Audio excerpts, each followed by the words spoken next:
Yeah, without a doubt. The first half they, spend a lot of time in our 20 metre zone, especially in our own half. So I thought, we done a pretty good job, and just grabbed that try just on half time was pretty important for us. I think the penalties were 5-1 or something in the first half, and our completion rate wasn't great either. So we probably did really well to go in at half time at 12-all.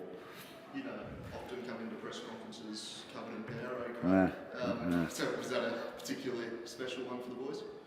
Oh no, Powerade and water gets thrown around, after every win. But I just seem to be in the firing line tonight for whatever reason. So I think I got a little bit excited when Josh threw that ball on the ground. So that's probably why I copped it tonight. So but again, it was a tough game of footy there tonight, and the second half was basically the same as the first half, except the other way around. Like we had them under a lot of pressure in the second half, and their defence was tremendous, and they handled that really well. And again, the game could have gone either way in the second half, but I think we put ourselves in a good position with the way we defended in the first half, and I think we continued that in the second half, even though we had more balls. So, but as the other games have gone here, they've been so close and so tight, and they've been tough physical games of footy. So, I think the Adelaide public like these two teams coming over it. Ryan keeps doing a good job for you, even though he's in and out of the team for the first half of the year, and every time he gets called up, he just... Is that Paps? Yeah. He was tremendous tonight. He's our two fullbacks have gone extremely well since Billy retired. As I said early in the season, he can take a lot of credit for that because he does a lot of the coaching with them. So I've seen Scotty Drinkwater scored a try tonight there for the Cowboys down in Wollongong. So we're all really happy that he settled in there well, and hopefully he can have a good career there. So but Paps was tremendous tonight. He's got great pace. I don't know. He's got Josh had that car pace, but he's got pace. And while he's very small, for an NRL player, he's as tough as nails. So we know whatever role he plays for us, he's going to do a good job for us, and he done an excellent job tonight. Jerome, is he all right there? Yeah, he just his back was quite stiff. He come in and done a little bit of training on Tuesday, just a little bit, and then he was really tight for yesterday's session. Then we decided this morning that he really couldn't play. I think his back tightened up from bending down too much a dummy half last week for the Kiwis. So we think that's been a little bit of a problem for him. It sounds ridiculous, but but that's the way it ended up. So to have him out. And obviously, Paps go back there and play for the 80 minutes. He's done a tremendous job, and we're real happy with those two guys, and real proud of the way they're handling things this year. Does Paps make it hard for you to keep him out of the starting lineup, or do you keep seeing that bench role for him going forward? Yeah, I think whatever we think's the best thing for the team, at this stage, and I think probably it is that role on the bench.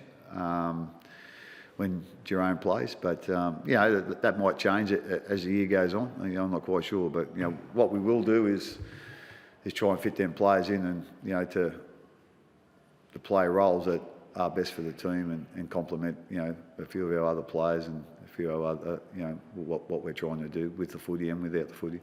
He said he's had it described as a second fullback role when he comes on, and when that was first tossed up at the start of the season. Have you done that before with a player? We've done a little bit with Munster and Billy when when Billy come back, but but then we decided it was best for the team Munster go into the sixth role, and as I said, whatever we think's best for the team, what complements the other players, their strengths, we'll try and do that. But as I said, he's we're really happy with the way Jerome and Ryan are going. It seemed that would take a special type of player to be able to bounce around in the middle at his weight and his amongst all those big boys. He doesn't shirk it, does he? No, he doesn't. That's what I said. He's as tough as nails, and for a guy his size, he'll you know, obviously when he does play in the ruck, they're all sort of aiming at him, you know. So, but you know, he doesn't shirk anything, as you say. You know, he gets his body in front of him, and you know, usually makes his tackles, and he adds a fair bit of zip out of there as well for us. You're 6 points clear now, Craig. Obviously proud of that achievement. Yeah, again, I don't take too much notice of the table, you know, throughout the year. Obviously, towards the end of the year you do, and you know where you might finish and where you're capable of finishing, I suppose. So it's certainly a nice spot to be in. But you know, if we start worrying about the table, you know, the table won't do us any favours. We've got to worry about our performance and our preparation into our performance. And you know, usually if you're performing at a high, consistent level to what you're capable of performing at, you know, the table looks after itself. So, like I say, we're not going to take too much notice of the table at the moment.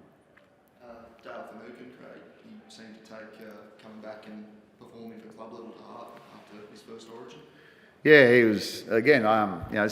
You know, sometimes Dale's been starting with 30 minutes and then coming off and then going back on. But you know, tonight he went, you know, the whole first half, and I think he went, you know, 10 or 15 minutes of the second half, and then just come back on. You know, when we got in front, I thought it was important to get him back on. You know, he knows what to do and how to protect the lead, and so that was a little bit hard on Tui probably, like, because he was doing a good job for us as well. But I just wanted to get that experience back off because we knew, you know, Jess wasn't going to last the half either. So you know, we thought that was important. But yeah, like Dale didn't do anything that he hasn't done before. You know, he just knows what to do on the field, and you know, when he knows what to do or he gets direction what to do, he just goes out and does it at a really high level. You know, his work rate's always, you know, super high. So you know, as I said before, you know, it's you know, he's a dead set Origin player, and you know, I think he showed that, you know, last Wednesday, and you know, I'm pretty sure he'll be in that third one too, hopefully. This is a state of origin next year, right here. Yeah. What's your thoughts on this as a venue? Yeah, I like it. I'm not quite sure how many you fit in here, like 50 odd or whatever. But yeah, the surface, you know, has always been good. I think probably the 3 years that we've been here, I think, you know, the surface for this game has improved a little bit each year. You know, for rugby league, obviously coming off AFL. So I know our players enjoy playing here, and you know, I was talking to a couple of the Rooster coaches last night, and you know, they said, you know, their guys really enjoy playing here as well. You know, so yeah, I think it's, you know, the players will be excited playing here. They tell me it's a very noisy place too when you pack it out. So yeah, I like the idea of, you know, sharing the Origins around. You know, like obviously you play one in Melbourne, play one in Brisbane, one in Sydney. And, you know, like we did this year with Perth and next year with Adelaide, I think it's a good thing. And hopefully, you know, there'll be more and more people, you know, get interested in our game and follow our game.